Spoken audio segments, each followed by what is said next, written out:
नमस्कार। आज के इस नए एक्सप्लेनर में हम एक बेहद ही असाधारण और प्रेरणादायक कहानी पर बात करने वाले हैं। सोचिए, एक ऐसी महिला जो अभावों, पाबंदियों और भयंकर उत्पीड़न के बीच पैदा हुई, लेकिन फिर भी अपने दृढ़ निश्चय से उन्होंने विज्ञान की पूरी दुनिया को हमेशा के लिए रोशन कर दिया। जी हाँ, हम बात कर रहे हैं मैरी क्यूरी की। चलिए, बिना किसी देरी के इस ऐतिहासिक सफर की शुरुआत करते हैं।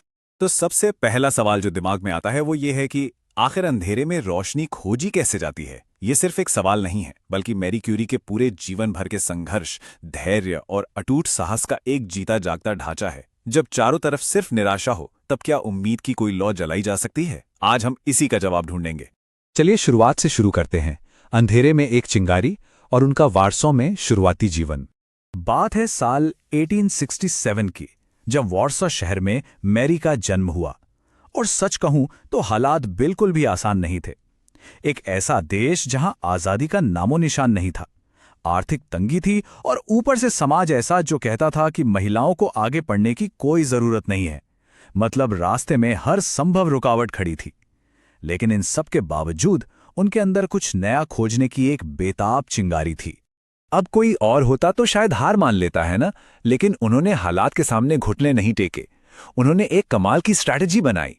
पैसे जुटाने के लिए वो घर घर जाकर बच्चों को ट्यूशन पढ़ाने लगीं और उस पैसे से अपनी बड़ी बहन की पढ़ाई का खर्च उठाया। दोनों बहनों के बीच एक बहुत ही पक्का समझौता था कि पहले मैरी मदद करेंगी और बाद में बहन मैरी की पढ़ाई का खर्च उठाएगी। और इसी भावुक वादे ने आखिरकार उनके लिए पेरिस के दरवाजे खोल दिए। और यहीं से शुरू होता है उनका पेरिस का सफर, जहां हम देखेंगे कि असल में ज्ञान की क्या कीमत चुकानी पड़ती है। सालों की कड़ी मेहनत के बाद मैरी पेरिस तो पहुंच गई, लेकिन वहां का सफर बिल्कुल भी आसान नहीं था। उन्होंने बिना हीटर के हड्डियों को जमा देने वाली ठंड का सामना किया। कई कई दिन ऐसे आते थे जब वो भूखे पेट सोती थीं, लेकिन दिन रात लगातार उनकी पढ़ाई चालू रही। और सबसे बड़ी बात जानते हैं क्या है? उनके होठों पर कभी एक भी शिकायत नहीं आई। उनका पूरा का पूरा फोकस सिर्फ और सिर्फ ज्ञान हासिल करने पर था। अब इस कहानी का रुख बदलता है और हम पहुंचते हैं अज्ञात की खोज और एक शानदार वैज्ञानिक साझेदारी की तरफ। पेरिस में उनकी मुलाकात होती है पियरे क्यूरी से।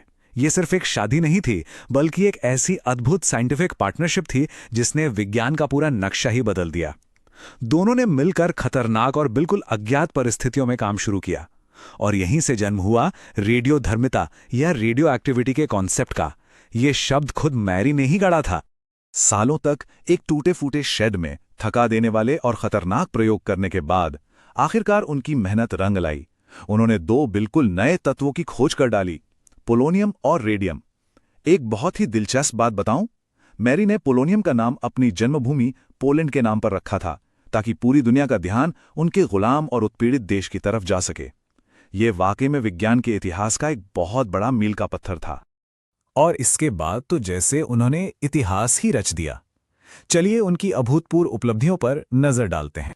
उनके इतने बड़े त्याग और पागलपन की हद तक जाने वाले समर्पण को आखिरकार दुनिया ने पहचाना।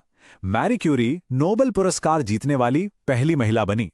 उन्होंने ग्लोबल साइंटिफिक कम्युनिटी में महिलाओं के लिए मौजूद हर कांच की दीवार को हमेशा के लिए चकनाचूर कर दिया था। लेकिन रुकिए, ये नंबर देखिए, 2। ये कोई मामूली आंकड़ा नहीं है। मैरी क्यूरी इतिहास की इकलौती ऐसी इंसान है जिन्होंने विज्ञान के दो बिल्कुल अलग अलग क्षेत्रों में, फिजिक्स और केमिस्ट्री, दोनों में नोबेल पुरस्कार जीता है। ये एक ऐसा रिकॉर्ड है जिसे आज तक कोई नहीं तोड़ पाया। पर जैसा कि हम जानते हैं, हर बड़ी कामयाबी की एक कीमत होती है। अब हम बात करेंगे उनके बलिदान और उनकी विरासत की। यहां एक बहुत बड़ी और क्रूर विडंबना है। जिन ऐतिहासिक खोजों ने दुनिया को एक नई दिशा दी, उन्हीं तत्वों ने चुपचाप उनके स्वास्थ्य को दीमक की तरह खाना शुरू कर दिया। उस समय दुनिया रेडिएशन के छुपे हुए खतरों से बिल्कुल अनजान थी और लगातार इसके संपर्क में रहने के कारण उनका शरीर अंदर ही अंदर बेहद कमजोर होता चला गया।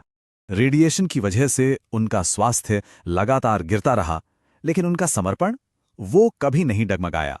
उन्होंने कभी अपना काम नहीं छोड़ा। आपको जानकर हैरानी होगी कि आज, एक सदी से भी ज्यादा का समय बीत जाने के बाद भी, मैरी क्यूरी की किताबें और उनके नोट्स इतने ज्यादा रेडियो एक्टिव हैं कि उन्हें शीशे यानी लेड के बक्सों में सुरक्षित रखना पड़ता है। तो इस पूरे सफर से हम क्या सीखते हैं? मैरी क्यूरी की जिंदगी हमें सिखाती है कि अगर आपके अंदर सच्चा जुनून है तो वो किसी भी कठिनाई को पार कर सकता है। सच्ची सफलता हमेशा गहन त्याग और कड़ी मेहनत मांगती है। और सबसे जरूरी बात, ज्ञान की ताकत में सच में इतनी क्षमता है कि वो पूरी दुनिया को बदल सकती है। हम आज के इस एक्सप्लेनर को उनके ही इन शक्तिशाली शब्दों के साथ खत्म करेंगे।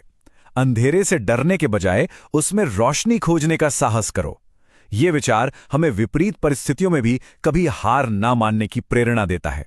सोचिए, क्या हम भी अपने जीवन के अंधेरों में इसी तरह रोशनी खोजने का साहस जुटा सकते हैं? इस सफर में हमारे साथ जुड़ने के लिए बहुत बहुत धन्यवाद। मिलते हैं आपसे अगले एक्सप्लेनर में।